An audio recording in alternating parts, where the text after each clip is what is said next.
Welcome to Inkwell Spoken Presents Common Genius, Uncommon Destiny. I am your host, Reggie Key, but today is not about me. It's never about me. Today it's all about my guest, Angelo Jeter. Angelo, welcome to the show, man. And thanks for having me, Reggie, man. Appreciate being here. Yes, sir. We have become fast friends in the year and 4 months that I've been here. Last time I was here last April when you launched the first One Word Poetry Festival. That was like a clarion call to me. When I heard about it, I went into Rock Hill and was like, I don't know nothing about Rock Yeah, Hill, but I know I heard poetry. And I went and we met and we've been hitting it up ever since, man. absolutely. Absolutely, man. I appreciate meeting you and I appreciate you being so supportive so early on too, man. Yeah, yeah. Yeah. So tell me a little bit about what you do as, I mean, whatever you want to tell. I definitely want to get into the poet laureate, but I mean, what do Yeah. you do in general, brother? Yeah, man. So I guess aside from poetry, by day, I guess I like to say that Bruce Wayne's my I'm Batman here to or the say, Peter Parker, or the Peter Parker of my Spider-Man. I'm more of a yeah, Spider-Man fan. But by day, I'm the director of campus programming at Winthrop University. And that's a long title that essentially means I'm in charge of the student activities board, and we do different events and activities and programs for students. So educational things, lecturers, we bring in poets, we bring in musicians, actors, hypnotists, that type of thing. And then a bigger part of that is student development. Yeah, we do it all, man. a hypnotist. Yeah, hypnotists, magicians, we bring acrobats. I mean, you name it, we Wow. try to bring it to campus, man. And it's been great. So I've been in this particular role for about 6 years, almost 6 years. Okay. But I've been doing and working in higher ed about 10 years total. And well, actually 12 years. It'll be going on 12 years in May. But in addition to that, like aside from the event planning part, is the student development piece. So we do trainings and stuff with my students and things to really build that camaraderie and help them succeed, when they're as students at Winthrop. And it's important for me because that's how I found my place, is being on the student activities board and Yeah. doing leadership roles on campus and those kind of things. And that's just kind of made me into the person I am. So that's my day job, and what I do there. And like you said before, outside of that, I'm a poet, I'm a spoken word artist, I'm a brother, I'm a friend, uncle, cousin, all those things as Many well. hats. Yeah, right. Yeah, man, I respect that about you, man. We have a lot, we have so much in common because before I left my regular job and went into business for myself, I was in higher ed for about 15 years. And it was in a different sector, but it's all about the people though. It's all about serving Right, students, it's all about serving families because right. higher ed is such a, for first generational students, it can be such an overwhelming experience. Yeah. I saw a lot of times I dealt with the finances. I was in financial aid, and I Oh saw man. the disconnect between, hey, look, the parents would be like, I'm hands off. I don't know what to tell you. I've never done this before. And sometimes there would be some discord between the parents and the students because the students have questions that the parents can't answer. And that's like the Right. worst place for a parent to be in. And I would see that frustration. Then of course the kid feeds off, the student feeds off of that, and it just becomes a nightmare. But when you and I, when people like us are in positions to kind of mediate, then it makes the process, it makes matriculation, the percentage just soar, right? So that Yeah. retention is higher. So I appreciate what you do, man. For sure, brother. I appreciate that, man. And kudos to you for working out in financial aid because y'all do not have it easy. Well, you're not in that anymore, but they don't have it easy over there. So Not at all. kudos to you for doing that. Yeah. People come in mad at us, like, Right. I Yeah. ain't They going ready. in. They're ready with the issue. Yeah, yeah, My refund check. right. So check it, man. You're here on this show because there's something that I see. I see how you're operating, and I want to help you operate in even a more impactful way if that's even possible. It's always possible to get to a higher level, right? And I'm hoping that For sure. by going through this workshop these concepts in this book that I have that's centered around this workshop, Common Genius, Uncommon Destiny, I hope to be able to help you refine that and refine what you do a little more and maybe even Okay. redefine it a little bit by Okay. going through and exploring this idea that there's some genius on the inside of you. So with that said, man, I want to ask you the question, like, do you consider yourself to be a genius? I don't. I don't consider myself to be a genius. And I guess my reasoning for that, from one, I'm just very humble, and I've always been that. And to me, when people are self-proclaimed geniuses, it just Yes. feels braggadocious. I mean, if you are, you are, right? But it just feels Kanye West. like that's the person I was thinking about. I wasn't gonna say it, Yeah, but no. to me, it just feels like when you do that, I don't know. I just feel like if you really are that, then somebody should be noticing it and in you. You should just be operating in it, period, instead of trying to proclaim it. So that's why Yeah, I don't. So I don't think I am. I do think I have some things that people may consider genius, but in terms of what for myself, I just feel like I function the way I'm supposed to function, and I do things, the way that I want to do them. If that makes sure. sense. Sure. No, I get Yeah. it completely. Did you happen to see the three-part documentary Genius on Kanye West? I haven't seen that yet, but I've heard good things about it, so I do want to check it out. Yeah, so there's this what you said is reminiscent of Rhyme Fest. Him and Kanye Mhm. West and Rhyme Fest had this discourse, and they were almost arguing, where of course Kanye is like self-professed, I'm a genius. And Rhyme Fest is Right. like, you can't say that. He was like, no, you can't say that. Somebody else can say it about you, but you can't go around saying that you're a genius. It has to be Yeah. something that somebody else recognizes in you. And so Kanye was like, I don't understand why that has to be. Like, I should be able to say that I should be able to claim what I need to claim and be my Right. own, like, market himself, right? Right. And That's real. I see both sides of it. I Hmm. see the extreme side in Kanye, where there's not just an acknowledging of, hey, look, I have something to offer. It's now this self-centered, like, hey, look, you gotta recognize me. But I kind of understand where it comes from, because everybody was sleeping on this cat. And Big he was time. like, nobody was advocating for him. So he was like, doggone it, I'm gonna advocate for myself. But then Right. once the accolades came, he kept self-advocating. Like, he didn't Yeah. stop. Right. It's like, dude, we see your body of work, Right. man. Like, you don't gotta. And so there is a balance to it, most definitely.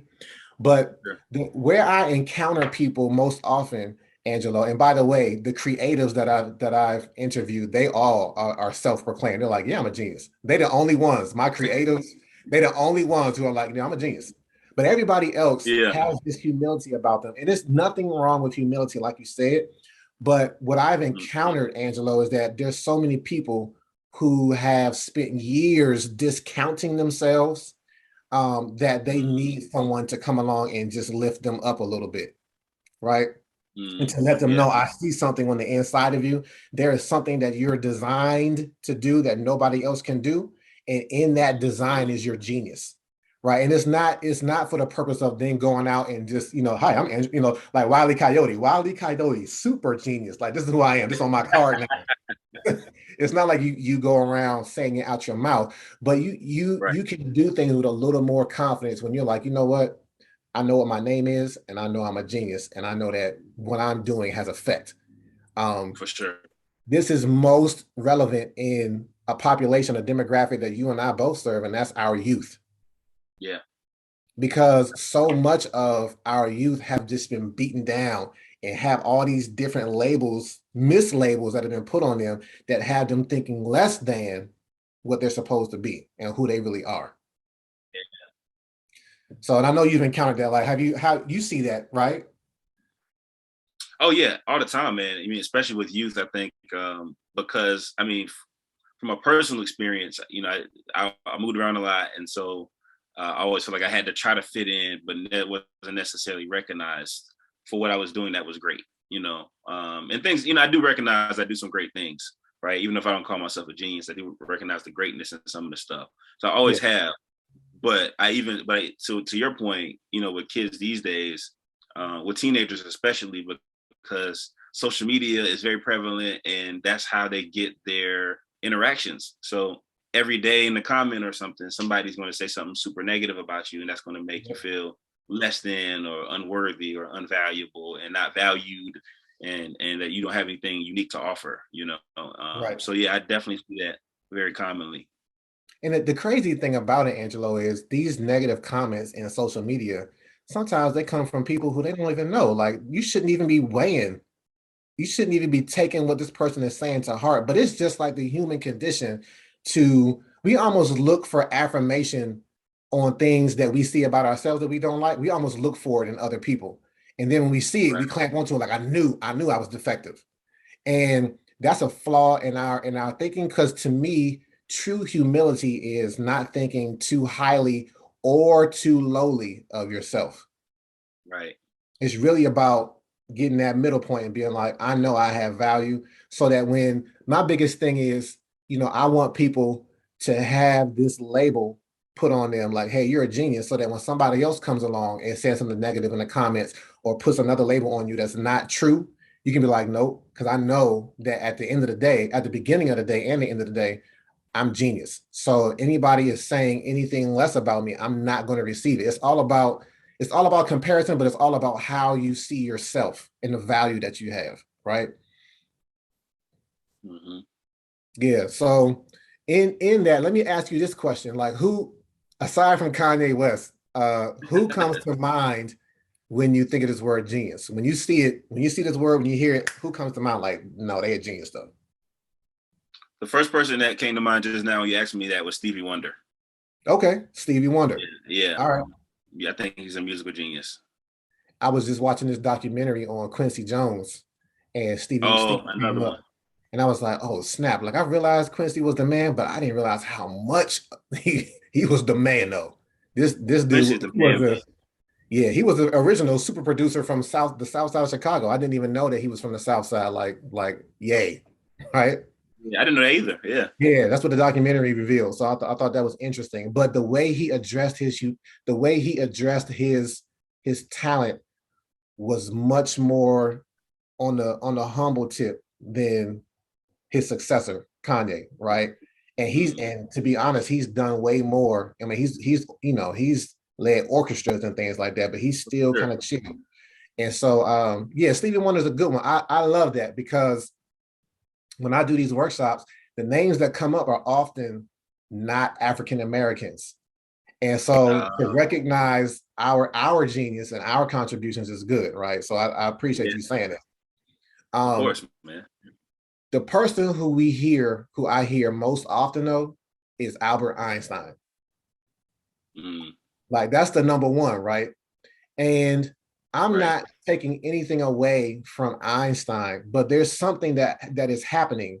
Remember, I talked about comparisons a couple minutes ago. There's something that happens when we can identify someone else as genius. We sit there and say, oh, this person I associate to genius, but because I'm not like him, there's no way I can be it. And we make it unattainable. It's like we put the word genius on the same pedestal that we put Albert Einstein, and we say, oh, well, I can't attain to that because that's genius. And I am not, right?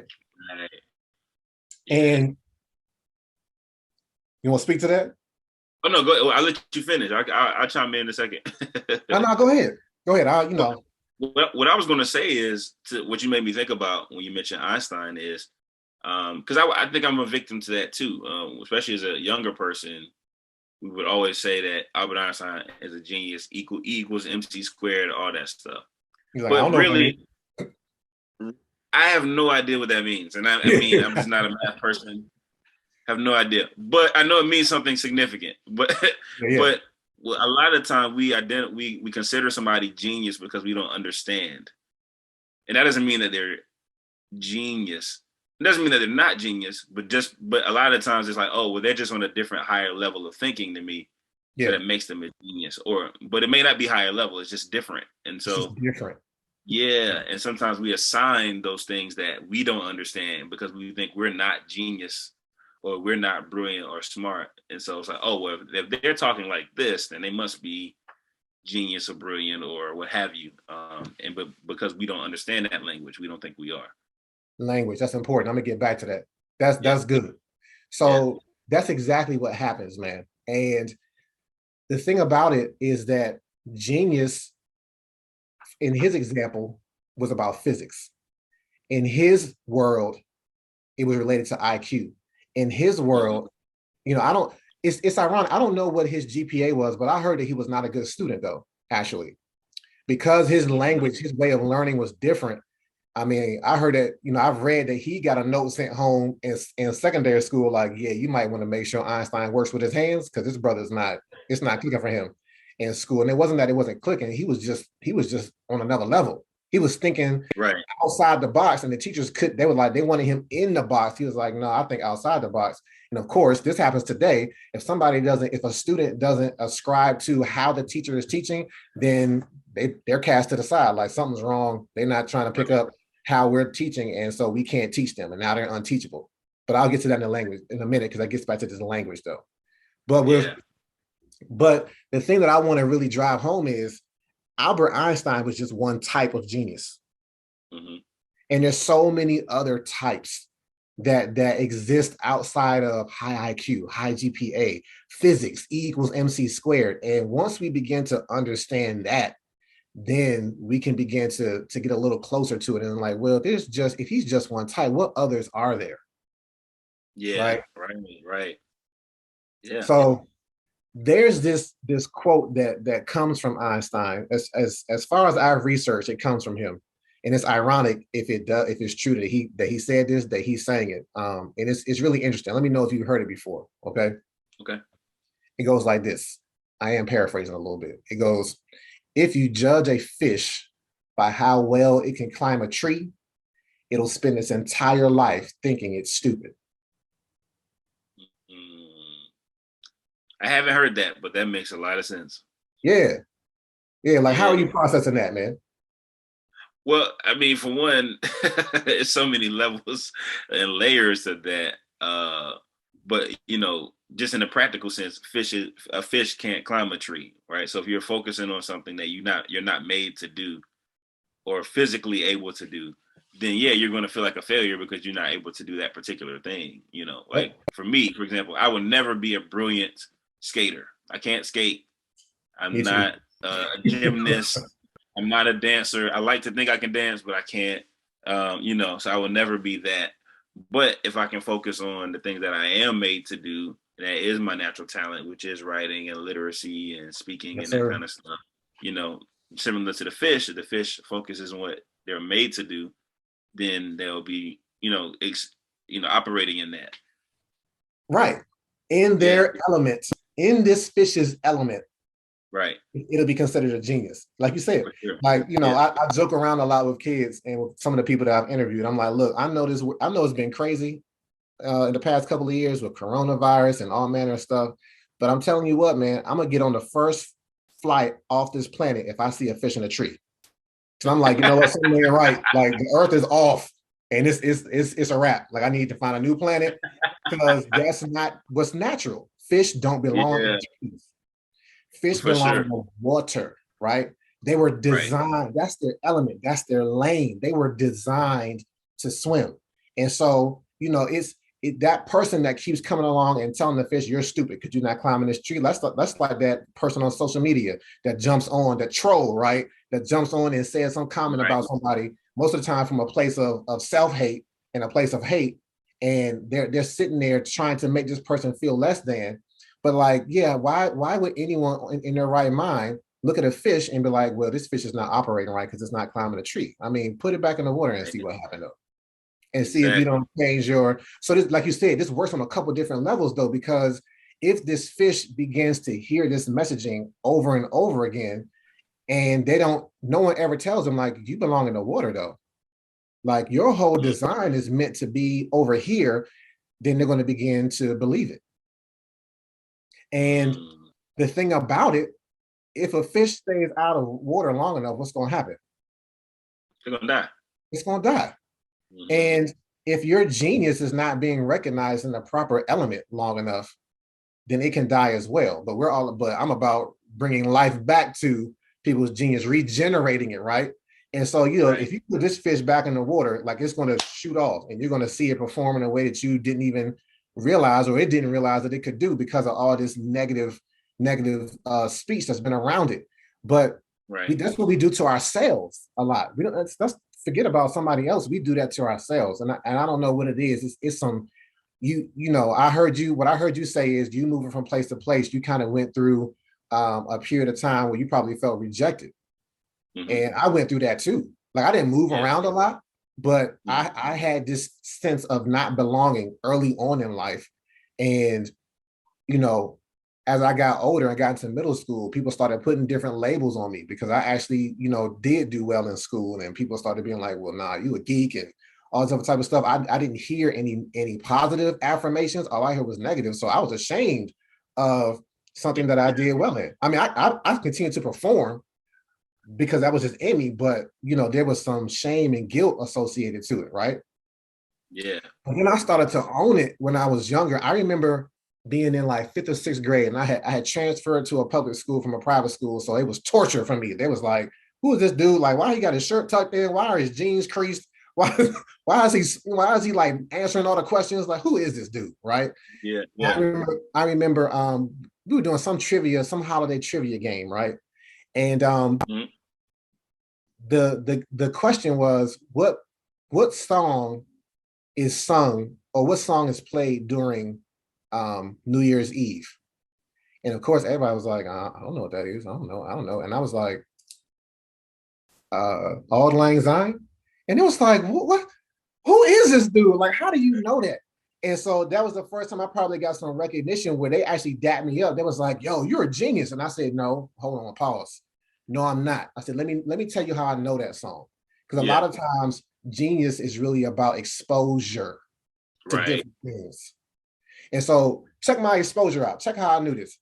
At my home, we had this Yeah. door chime that had like A through Z, 26 different tunes that you could program to your door. And I was the only one that really was like enamored with this thing. I would get up on a chair, I would change and I would look and see the Christmas tunes and all this other type of stuff. So one day I just ran through, like it has the title. I ran through all of the tunes just so I could know what they were. And when I heard this one tune, I was like, that's New Year's Eve. And then it was like, Auld Lang Syne. I'm like, what is that? But it stuck in my head because it was like something different. And so when this trivia came up, that's how I knew it. So I told him, I'm like, look, it's not that I'm smarter than y'all. It's just I've been exposed to something that you haven't been exposed to. And recognizing that at a young age, I don't think it ever left me because now I'm all about like exposing people to this concept of, hey, if you can tap into what your passion, talent, and purpose are, you can unlock your genius.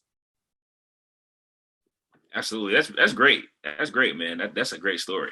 And I think what you're saying too, the genius part of it, and it was the wherewithal to even look into all of that stuff, look Yeah, into to songs and to learn that. So they're going to see they're going to see the result of the effort, right? But I think what you're saying is, to a degree, is like the genius is not always the product, but it's the work that goes into figuring out or doing said thing. So you yeah, write a book the book is a great book, but the effort that you had to put in, the time, the dedication, the research, the editing, the drafting, the revision, all of that, that's where the genius really took place. Is just now this is a byproduct of me having to utilize that, in this yep, space, in this particular thing. yep. And we're gonna Yeah. talk about books and publishing a little bit later too, though. So yeah, put a pin in Yeah. that. Yeah. But that reminds me too how genius really works. It's it's about recognizing what's in you, but eventually, if your genius is being manifested in the right way, you'll want to empower others to get into their genius as well, right? So, for example, I had this self-publishing company where I published my books, I published my children's books, but then when people were looking at me like, "My gosh, how are you doing that?" I didn't like hold off like, "Well, I can't tell you, and I'm just going to keep publishing my books." I was like, "Let me help you. If you have an idea for a book, let me help you do what I did." And now I'm granting access to someone else tapping into a realm of at least their talent. What I'm saying? And most people who I've helped, their passion is connected to their book, which means I'm helping them walk in their genius now. Because genius isn't just about you, it's about how you can affect and impact people around you. So that gets me to like the first component of genius, which is passion. So I'm gonna ask you a two-part question. The first one is similar to the genius one. Like, what do you consider to be your passion, Angelo? My passion, I would say, is, and part of my dog. I guess she wants to be in the interview too. Yeah, But my passion, I would say,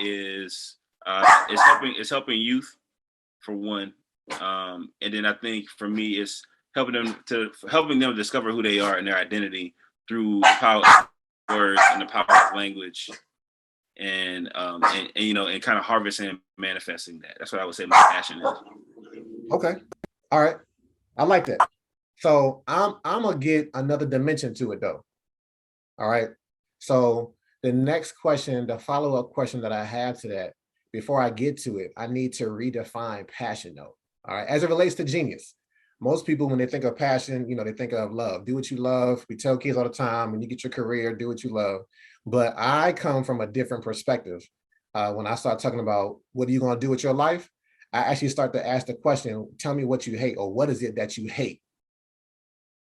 And I connect that to the passion. And people are like looking at me weird, and teachers be about to kick me out of the class, like, oh snap, what you telling our kids? You telling our kids about hate for?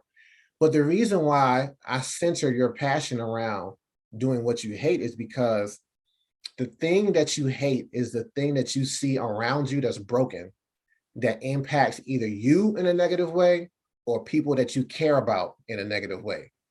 And so what you'll find yourself saying is, I hate seeing that, and somebody needs to do something about this. And if you find yourself saying that over and over and over again, that somebody is you. So what you think That's about good.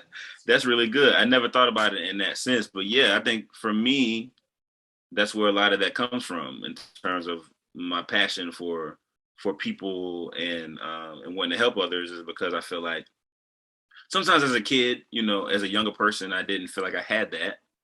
that? You know, had a good childhood. Parent, my mom and family was supportive, but sometimes you want more support than just that. The more than your just immediate circle. And so for me, and then, you know, as I got older and then seeing people struggle with that in a sense of self and purpose more than, you know, more than or just as much as I did, it's like, but yeah, it's kind of what you just said. Somebody should do something about this. Like, who's Yeah, going to create something that, you know, they can do this? And, you know, for me, music was always an outlet. And then it was poetry. So it was like, well, who's going to, you know, it's a way that you can use these things to help people, you know, discover exactly. more about themselves. Yeah, for See, sure. now you're advancing into the talent, because Yeah. the thing of it is, whatever you see that's broken, you're going to say like, well, how do I fix this? And anything that's broken, you need a tool to fix. And your tool is your talent, Right. right? So your purpose in life is to find out what your talent is and then use that as a tool to address what you see that's broken within your sphere of influence. And when you start tapping into that, you're tapping into your genius. You won't care how big or small your project is, because you'll be driven, you'll be passionate about what you're doing. Because you'll look at that, but man, I hate that with a passion. And you'll want to do something about it because you like you said, you've seen others go through it. So let's go back to the fish metaphor for a second, right? So let's say that eventually this fish understands, like, you know what? I'm being brainwashed I'm being hypnotized by what these people are saying about me. It's not true. This is not my lane. And they somehow get back into the water, and they're like, this is where I'm supposed to be. What do you think it is that fish, while it was stuck on that tree trying to climb it, what do you think it hated?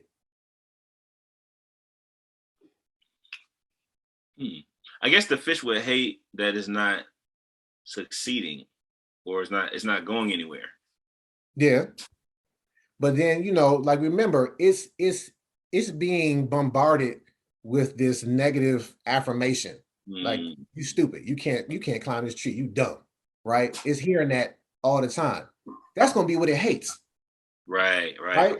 Like, I hate that they keep telling me that I'm less than because I can't climb this tree. And when it finally gets in the water, if it encounters another fish that for whatever reason has hopped out of the water and is trying to climb the tree, who do you think gonna be the biggest person shouting like, no, you're not supposed to be doing that. Come back in this water though. This is where you're supposed Right. to be. They're going to become an advocate for that thing that marginalized them. Mm, They're going to be an advocate against the thing that marginalized them. And so there's another way that I can bring this into focus. Um, and you and I have talked a lot, so I might have already said this to you, but for the sake of our viewers, I'm gonna bring this back up. See if you remember this yeah. story. Did I tell you about these 9 to 10 little boys that I met in the middle school one time? Like, I would go and I would mentor them like every Friday for a whole year. I don't think You so. remember that? Okay, cool. So this is new to you. So Yeah. I came across these third, fourth, and fifth graders. I knew the principal of the school. She was struggling with them. She was like, "Look, can you come in and do something with them? Because I don't know what to do at this point." They were all third, fourth, and fifth graders, all put in one class all day. And they were told, like, you can't learn like everybody else. You have ADHD, all these negative labels, ADD, you have emotional issues, because they were disruptors. They would break out and throw chairs when they got mad. They would just go off in a second, right? And so when I came in and I said, "Hey, look, you're all geniuses," first and foremost, Angelo, they about cussed me out. They hated that I called them a genius at first. They was like, "Ugh, what you calling me that for?" And I'm like, "Dude, I'm trying to compliment you." And then they would just roast one another. And they thought that was hilarious though. But they would not accept a positive affirmation because they had, I don't know why I'm going back to the hypnotized, because you talked about it, but Yeah. it's almost like they had been brainwashed to accept less Right. than labels, less than affirmations about themselves, right? So that was the Right. first shock value. It was like, genius, like, man, get out of here. And then when I started talking about passion, I was like, why don't y'all tell me what you hate? And all these boys who could never really agree on anything, what game to play, whatever to do, all of them university was like, we hate school, Mr. Key. Now what you gonna do? And Mm, they thought they had thrown me a curveball. They thought I was like, what you gonna do now? We just wrecked your whole workshop. I said, actually, no, you didn't. Because if you hate school because of how it affects you and how it makes you feel, you're a future educator. mm, And they were like, oh, snap. Like, right. did this dude just Jedi mind triggers? Like, what just happened? And I'm like, no, I'm just taking what you're telling me and telling you what it means, because you hate school because of how it makes you feel. It marginalizes you. It makes you feel less than. And this is where the language part comes back up that you brought up earlier. There are 7 to 8 different learning styles or learning languages that exist and that have been identified in the world, in the educational realm, right? Mm, But the schools at most are teaching from 2 or 3. They're teaching audio, they're teaching right. visual, and they're teaching from a logical, the left brain, the E equals MC squared side of the brain, right? Mhm. If they don't speak this language, but there's information being given to them that they're supposed to learn, it's pretty much like trying to learn it in a foreign language. And they're like, this don't make any sense to me. I hate this. That's why a lot of people hate math. I hate math because they're Yeah. not logical, or because one of the other types of learning styles is exploratory or expeditionary. You got to learn with your hands. But we telling kids, Mhm. like, keep your hands to yourself. Don't do that. We suppress people's learning styles and then wonder why they hate school. Like, they're made to feel like something's wrong with them, when in fact there's something broken about the school system. Which, when I say this out loud, all my teachers are like, "You're right. Something is wrong. Something is broken with the school system." Right. But check it. If they receive this information and instead of running away from school, like, I hate it, they run towards it with, I hate it, but I got something to fix it. The thing that they have to fix it is their learning style. Because Right. when they go off into higher education, they take their learning style and turn it into a teaching style. Now they're plugging into the system that had this missing style learning. I mean, this missing style, and they're reaching other people who speak the same language as them. And now they feel like they belong. Mm, That's the power of understanding, like, what is it that you hate though, and how does this tap into your genius? right. Yeah, that makes a lot of sense, man. Because I think when you're passionate about, and you mentioned the word passion earlier, and when you're passionate for hating something, it's just as much as strong as your passion for loving something. It is. Sometimes you even put more energy into the thing that you hate because You you really do. hate it. And you hate to hate something. Like, who wants to hate anything, right? I mean, most people. Some people just are maybe like that, but Right, right. most people, most people don't like hating things. So if you're putting energy into this thing that you hate, and you're sometimes feeding the beast of hatred, right, for whatever this thing is, then there's a way that you could turn that hate into something that's productive to change it, so that it doesn't have to be a thing you hate anymore, Yep. or it can still be a thing you hate, but it's a thing that you're solving as a and result that of hating and that's hating where the it. Yeah. purpose comes in. You're like, yo, I feel like I have something to contribute, because most of the time, Angelo, the things that we hate, they're not small. They're large Right. and they're systemic. And it becomes very much a David versus Goliath type issue, where it's like, you know what, I don't care how big this thing is, somebody gonna do something about it, and it's gonna be me today, tomorrow, and as long as this thing exists, I'm gonna be chipping away at it. You won't care if you get paid for it. You won't care if you don't get recognized for it. You might a little bit actually, but that's not what drives you. The brokenness drives you. The negative impact, when you think back how it made you feel and you see it impacting other people in a negative way, it drives you. You're like, man, I got to do something about this. And there are other people who are going to hate the same thing. And now you have teams that are coming together, or you're doing something on one end of the world, somebody's addressing the same thing on the other end of the world with their talent, and you're chipping away at this thing from all angles. And Right. that's it, man. Like that's the gift right there. Right. Right. Yeah. So one more example that I'll give, and it's LeBron James, Sure. right? I'm not really a fan of LeBron James, real talk.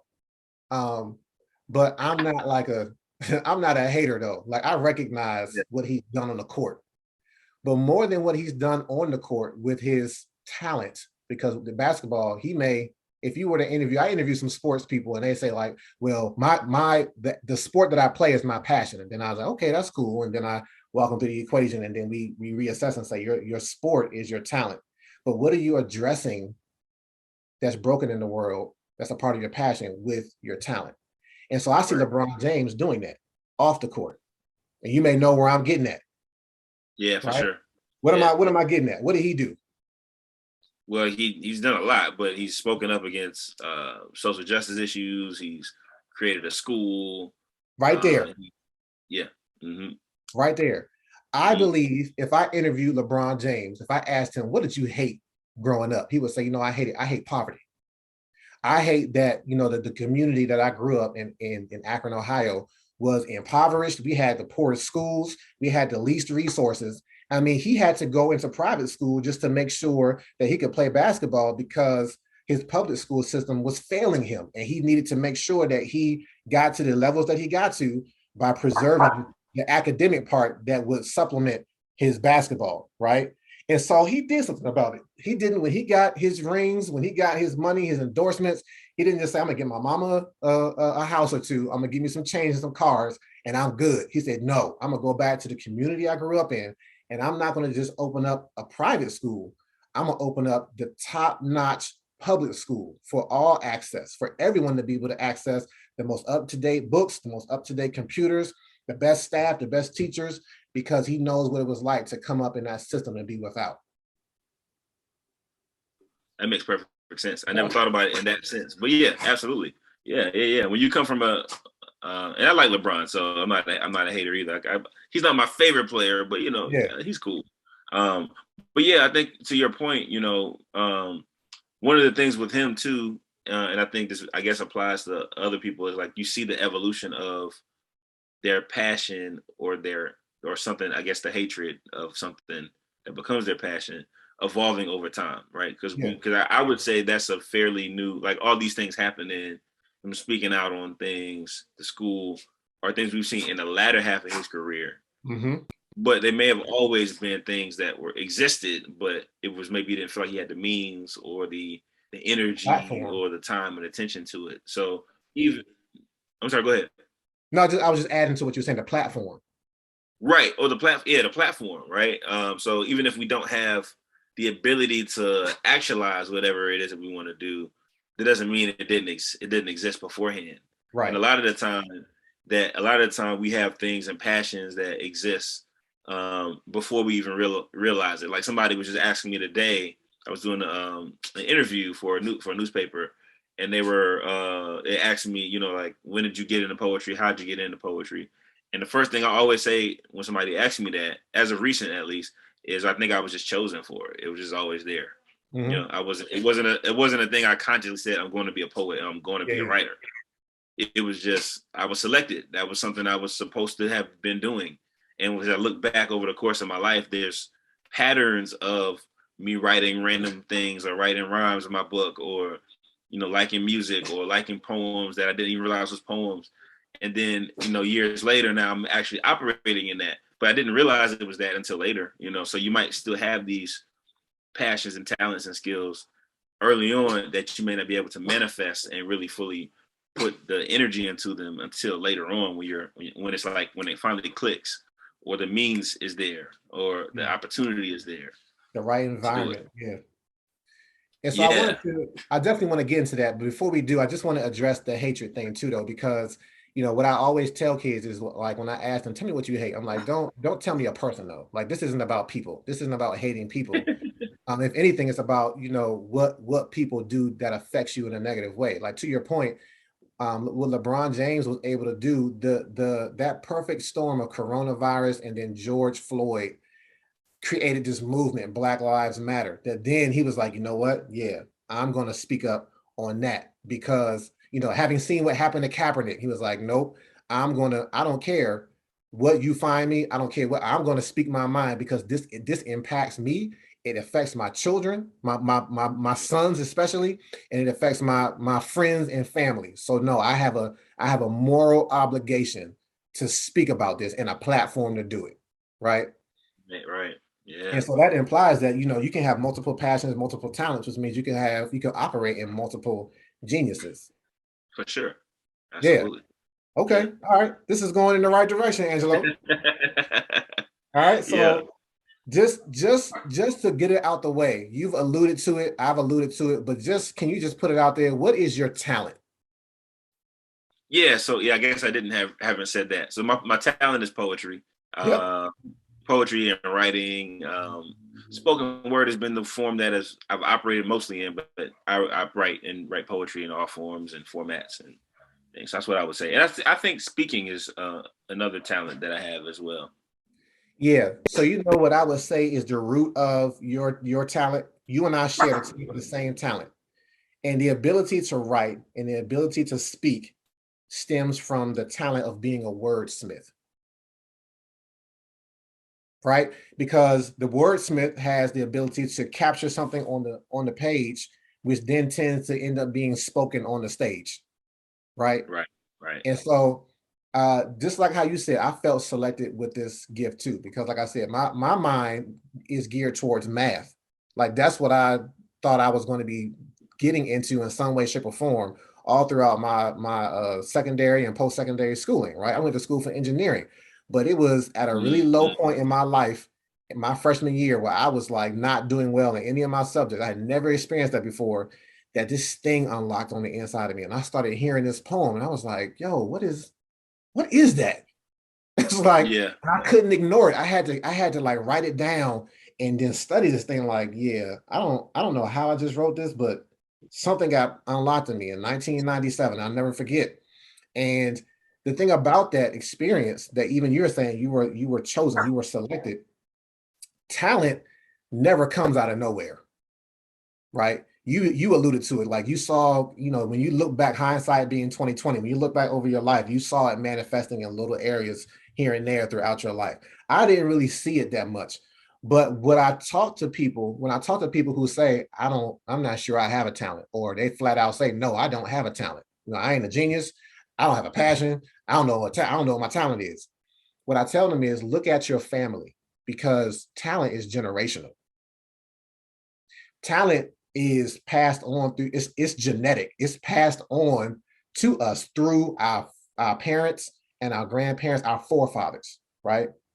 And this isn't a foreign concept because we see it in athletes. We recognize it. I mean, Bronny about to come out.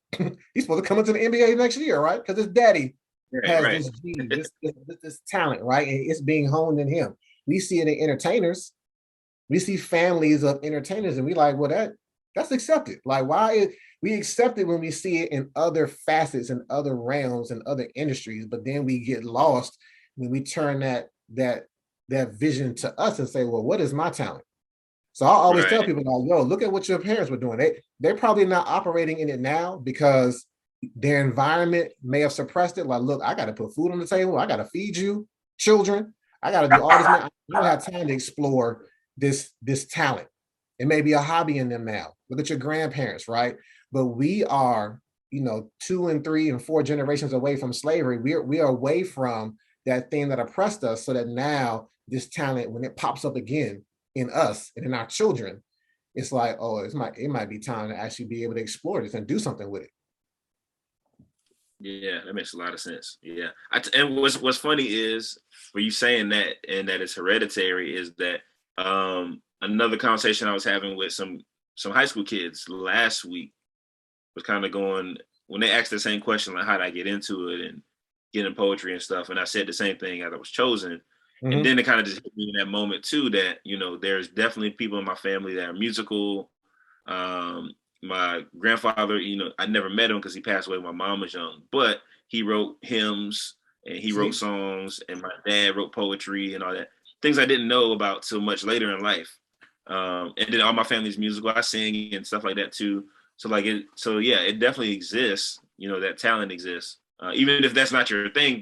Like it's still in It's your something. your wheelhouse. Yeah, Yeah. right. It's existing, or at least a variation of it, right? So Right. like, my mom isn't a poet, and wouldn't consider herself one, but she appreciated the love of words, and she has friends. Like one of her best friends, which was like an aunt to me, was a poet, and Yeah. she wrote books and English professor and stuff like that. So like, it's still within the wheelhouse.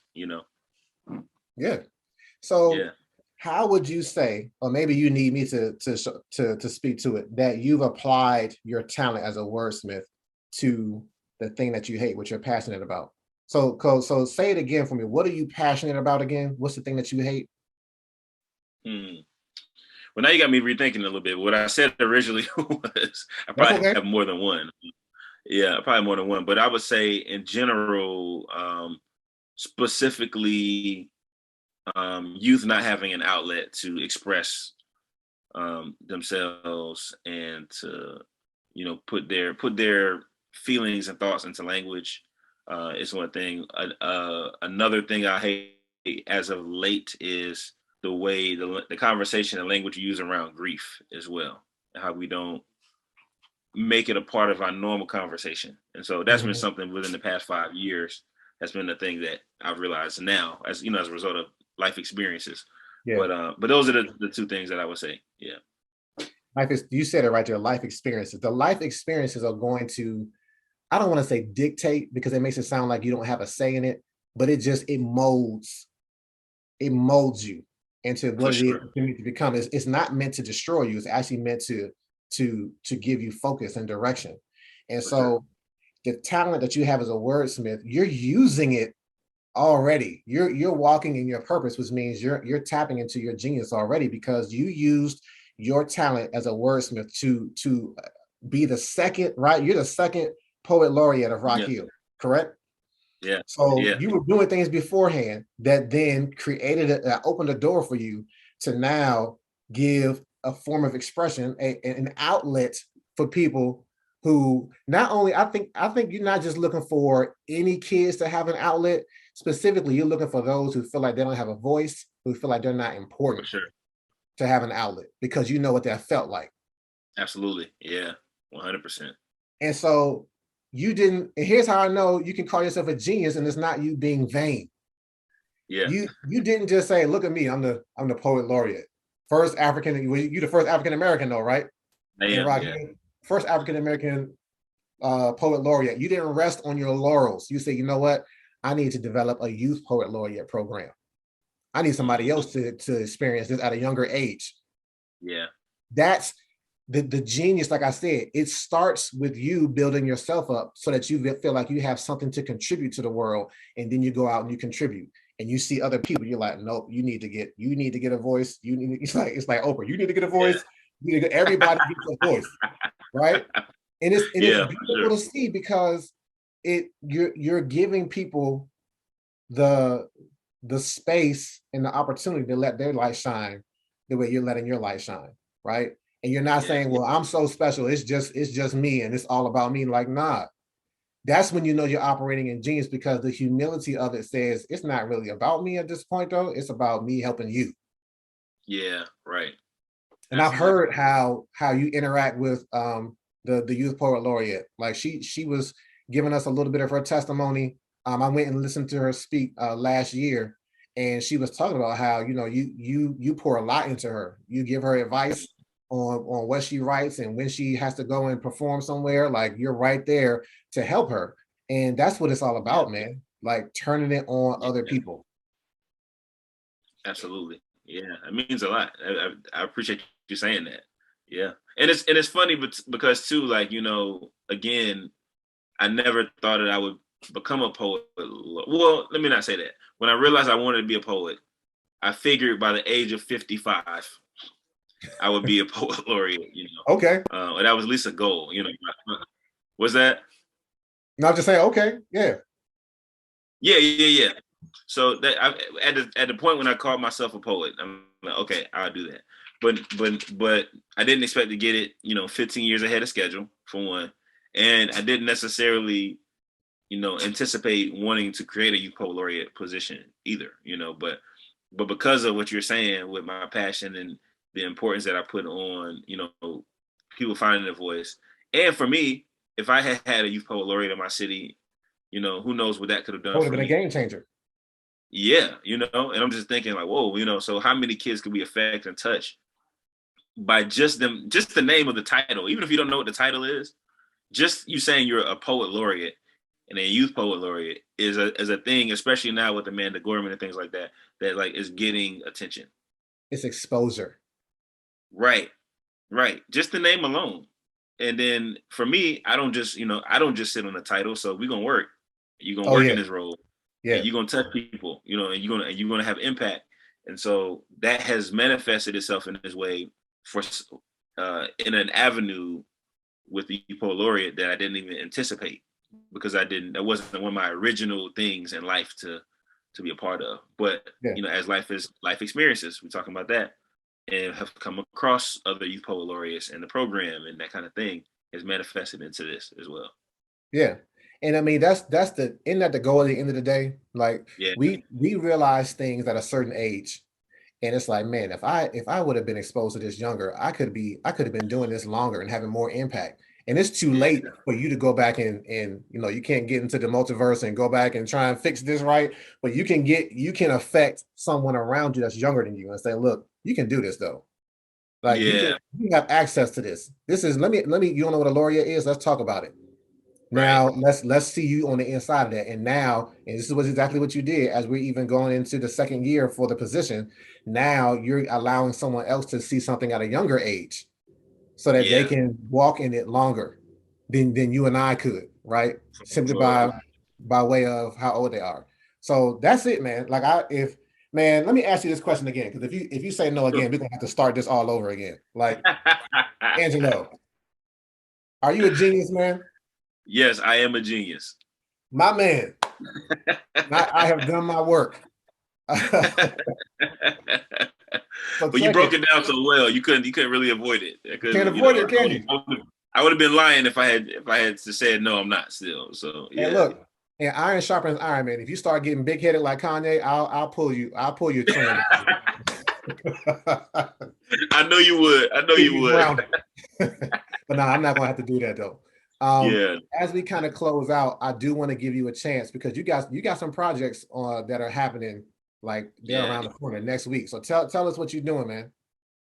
For sure, man. So I think I mentioned it very briefly earlier in the interview, but we have the One Word Poetry Festival. Well, we just mentioned it actually. The One Word Poetry Festival is the second annual one. Mhm. So last year was a 3-day event. This year's 5-day event. Readings. We have open mics, live music, poetry workshops, a poetry brunch with Rachel McKibbins, who's an award-winning poet. We have a poetry slam with $4,000 worth of prizes.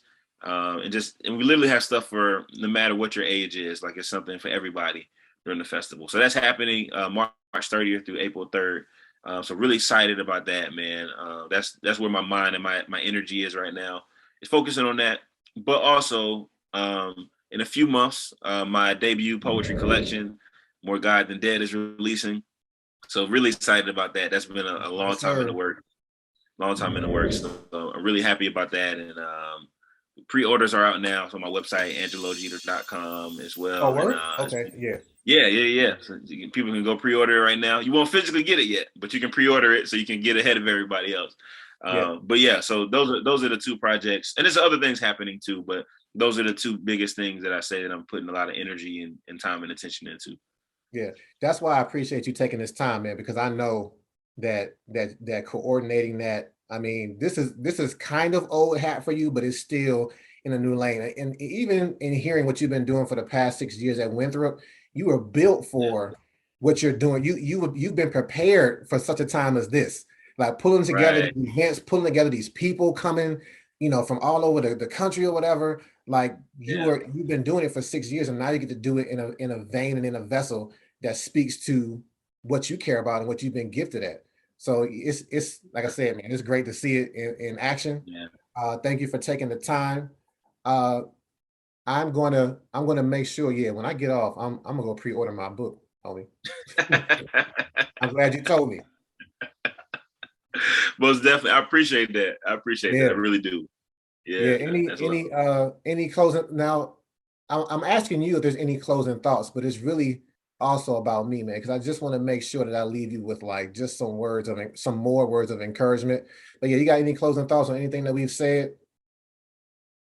I mean, I just think, man, I appreciate the conversation. Let me say that too, and you talking about genius and actualizing your genius and walking in it. Because I'm a victim of a friend of mine. Well, I won't say a victim, but a friend of mine talks about humility in terms of a victimized way. Like I don't, he says, I work too hard to be humble. That's one of his quotes. Sure.